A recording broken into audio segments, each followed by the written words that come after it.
Member information does not exist. Paano nga ba ito i-solve? Let's start. Sa iyong cellphone o computer, pumunta lang sa PhilHealth Login Portal. Then, i-click ang Create Account. Sa Member Portal Account Creation, i-type lang ang mga sumusunod. PhilHealth ID number. Last name. First name.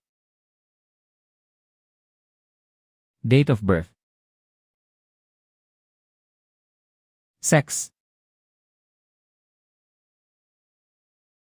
Email address.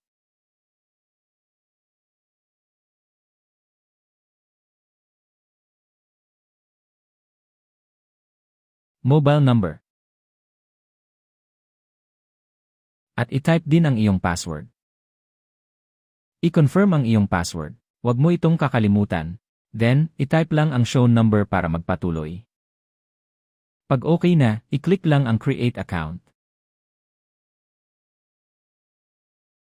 Magpapadala ng activation link sa iyong email address si PhilHealth. Open your email. I-click lang ang User Creation Successful Email. Then, i-click lang ang click here o ang link para ma-activate na ang iyong account. Makikita ang account successfully activated pag okay at activated na ang iyong PhilHealth account. I-click lang ang Back to Login. Next, i-type lang ang iyong PhilHealth ID number. I-type din ang iyong password. At i-type ang makikitang number. Pag okay na, i-click naman ang Login. At matagumpay mong nagawa at na-open ang iyong PhilHealth online account. Salamat po sa panonood. Don't forget to like and subscribe. If may tanong po, comment lang po sa baba. Thank you.